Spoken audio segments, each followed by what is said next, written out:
Our next movie is named An American Tale, and this is a feature-length animated adventure about a young mouse from Russia who sails with his family to America and then is blown overboard by a big storm and is washed ashore in a bottle and then scampers down the mean streets of New York City as an orphan, cold, friendless, hungry, and alone.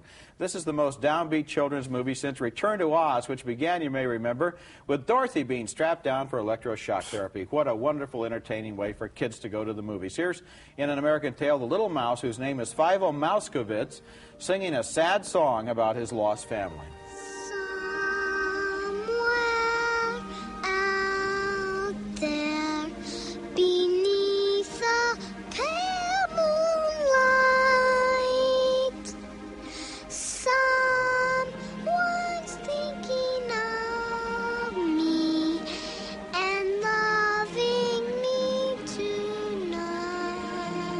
That's what little kids like when they go to the movies, sentimentality and pathos. They don't like to laugh, we know that. They don't like to be excited. Meanwhile, who do you meet when you're down and out? Real rats like Warren T. Rat, a gangster who has a cockroach as his sidekick.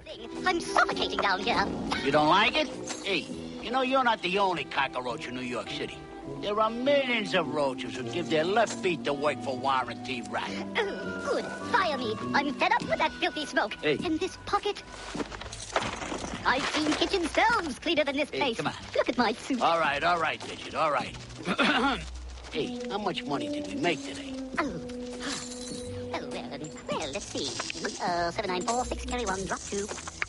Take 5 down, 7 up, 98.6. Yeah. Dom DeLuise does the voice for a fat cat who befriends Fivo. Listen, I like mice. Oh, no, not like that. I mean, I don't eat red meat at all.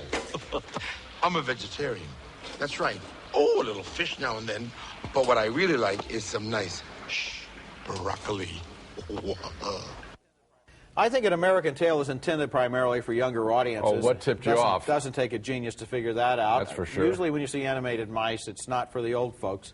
And I think, however, that this film is way too depressing for young audiences. It's also a very confused movie. Now, it would be obvious to most grown-ups watching this film that Fivo and his family are Jewish, and that's why the troops of the Russian Tsar in 19th century Russia burned down their homes and sent them into exile.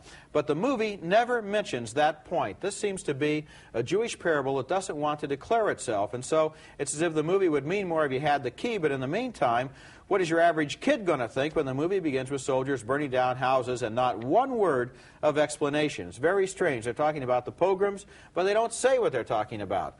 The movie does have good animation. The director, Don Bluth, jumped ship at the Disney Studios a few years ago to try to rediscover on his own the secret of Disney's great old animation, and here he does a very lively and effective job, but the story is so depressing that who can enjoy the animation? Well, the animation is passable because he doesn't do full animation. It's unaffordable these days.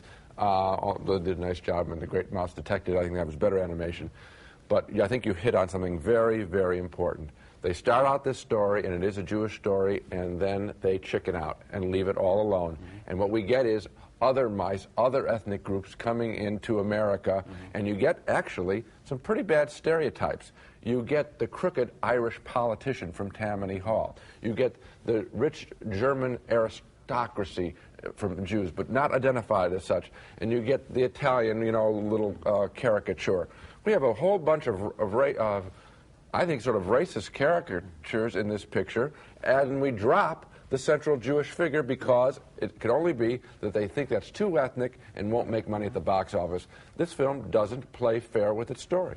So why not just set it in a non-ethnic situation in Europe and just have the mouse come to America? Yeah, right. Just do stuff like that, because this movie is real serious with no announced purpose as to why it's real serious. The other thing that I hate is when they have in the pre-title sequences the names of the actors who are going to do the voices. That should be put at the end of the film. You know why? Because when I see Dom DeLuise playing that rat or whatever the hell he plays, he plays, I think, the Irish politician. Right. As soon as I see... He plays the fat cat. Okay, right, he plays a fat cat, whatever he plays. As soon as you see that, you think, oh, there's Dom DeLuise when you're listening. And I don't want to know that. I want to get into the magic of the movies. Don't tell me the names early. Okay, and one more footnote that I have. I didn't like the song, "In America There Are No Cats." That's right. No, in New York there are no, or in America there are no cats. What about all the people named Cats?